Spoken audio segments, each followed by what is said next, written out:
வணக்கம். இன்றைய செய்திகள். 10 கோடி ரூபாய் டெபாசிட் செய்ய நடிகர் விஷாலுக்கு மேலும் கால அவகாசம் வழங்கலாமா என்பது குறித்து லைகா நிறுவனம் பதிலளிக்க சென்னை உயர்நீதிமன்றம் உத்தரவிட்டுள்ளது. சினிமா பைனான்சியர் அன்புச்செழியனின் கோபுரம் பிலிம்ஸ் நிறுவனத்திடம் இருந்து நடிகர் விஷால் உரிமையாளராக உள்ள விஷால் பிலிம் ஃபேக்டரி நிறுவனம் 21.29 கோடி ரூபாய் கடன் பெற்றிருந்தது. அந்த கடன் தொகையை லைகா நிறுவனம் ஏற்று விஷால் நிறுவனத்திடம் ஒப்பந்தம் மேற்கொண்டது. கடன் தொகைக்கு உத்தரவாதமாக அனைத்து படங்களின் உரிமையையும் தருவதாக விஷால் நிறுவனம் தெரிவித்தது. ஆனால் ஒப்பந்தத்தை மீறி படங்களை வெளியிட்டதால் கடனுக்கு செலுத்திய தொகையை திருப்பி தர விஷாலுக்கு உத்தரவிட கோரி சென்னை உயர்நீதிமன்றத்தில் லைகா நிறுவனம் வழக்கு தொடர்ந்தது. இந்த வழக்கை விசாரித்த உயர்நீதிமன்றம் லைகா நிறுவனத்திற்கு வழங்க வேண்டிய 21.29 கோடி ரூபாயை 30% வட்டியுடன் வழங்க விஷால் தரப்புக்கு உத்தரவிட்டது. இந்த உத்தரவை எதிர்த்து விஷால் தரப்பில் தாக்கல் செய்த மேல்முறையீட்டு வழக்கை விசாரித்த இரு நீதிபதிகள் அமர்வு தனி நீதிபதியின் உத்தரவுக்கு இடைக்கால தடை விதித்தது. அதே நேரம் 10 கோடி ரூபாயை டெபாசிட் செய்ய விஷால் தரப்புக்கு உத்தரவிட்டிருந்தது. அதற்கு 6 வார கால அவகாசம் வழங்க கோரி விஷால் தரப்பில் மனு தாக்கல் செய்யப்பட்டது. இந்த மனு நீதிபதிகள் சி.வி. கார்த்திகேயன், குமரேஷ் பாபு அமர்வு முன் விசாரணைக்கு வந்தது. அப்போது விஷால் தரப்பில் ஜிஎஸ்டி உள்ளிட்ட பிரச்சனைகள் இருப்பதாகவும் 10 கோடி ரூபாய் பணத்தை செலுத்த மேலும் 6 வார கால அவகாசம் வேண்டும் என கோரிக்கை வைக்கப்பட்டது. வழக்கை விசாரித்த நீதிபதிகள் கால அவகாசம் வழங்குவது குறித்து பதிலளிக்க லைகா நிறுவனத்திற்கு உத்தரவிட்டு விசாரணையை வரும் 10ஆம் தேதிக்கு தள்ளி வைத்தனர். வெளிநாடுகளில் கருவின் பாலினத்தை அறிந்து வெளியே தெரிவிக்கும் இந்தியர்கள் மீது நடவடிக்கை எடுப்பதற்கான சட்டம் இயற்ற மத்திய அரசுக்கு தமிழக மக்கள் நல்வாழ்வுத்துறை பரிந்துரை செய்துள்ளது. அதிமுக முன்னாள் அமைச்சர் வேலுமணிக்கு எதிரான டெண்டர் முறைகேடு வழக்கில் யாரையும் பாதுகாக்கவில்லை, மத்திய அரசின் ஒப்புதலுக்காக காத்திருக்கிறோம் என தமிழக அரசு சென்னை உயர்நீதிமன்றத்தில் தெரிவித்துள்ளது. அதிமுக ஆட்சியில் எஸ்.பி. வேலுமணி உள்ளாட்சித்துறை அமைச்சராக இருந்தபோது சென்னை, கோவை மாநகராட்சியில் சாலை பணிகள் மேற்கொள்ள உறவினர்கள் மற்றும் நெருக்கமானவர்களுக்கு டெண்டர் வழங்கியதில் 98.25 கோடி ரூபாய் அளவுக்கு முறைகேடு நடந்ததாக திமுக தரப்பில் லஞ்ச ஒழிப்புத்துறையில் புகார் அளிக்கப்பட்டது குறிப்பிடத்தக்கது. இது தொடர்பான வழக்கு உயர்நீதிமன்றத்தில் நடந்து வருகிறது. இந்த வழக்கில் குற்றம் சாட்டப்பட்ட IAS அதிகாரிகளான KS கந்தசாமி, K விஜயகார்த்திகேயனுக்கு எதிராக வழக்கு தொடர அனுமதி பெறுவதில் காலதாமதம் ஏற்பட்டுள்ளது.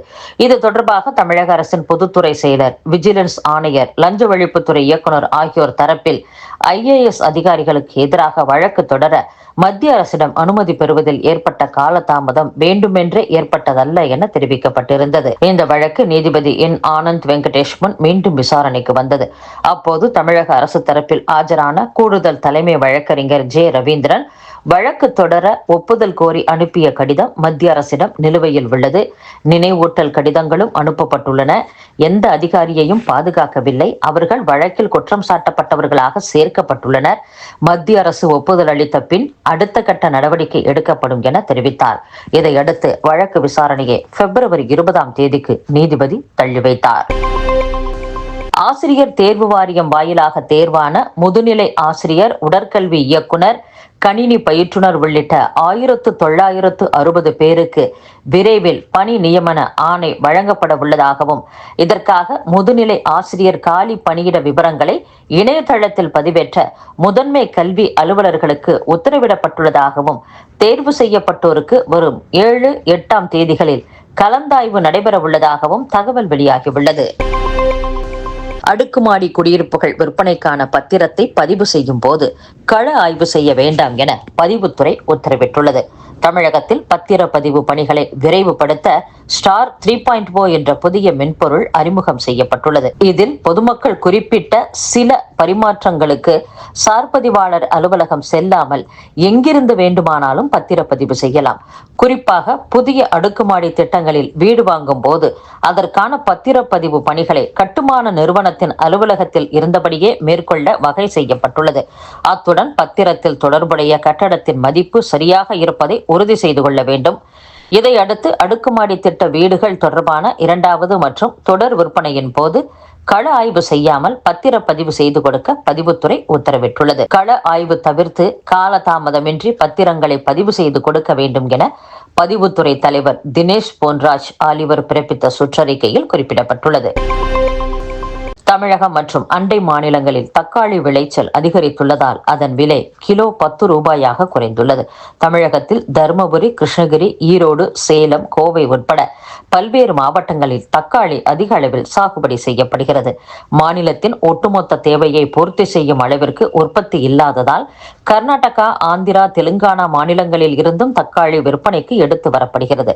தற்போது தமிழகம் மட்டுமின்றி அண்டை மாநிலங்களிலும் தக்காளி விளைச்சல் அதிகரித்துள்ளது. அவற்றின் வரத்து சந்தைகளுக்கு நாளுக்கு நாள் அதிகரித்து வருவதால் விலை வீழ்ச்சி அடைந்துள்ளது. இத்துடன் செய்திகள் நிறைவடைகின்றன. மீண்டும் நாளை சந்திப்போம். வணக்கம்.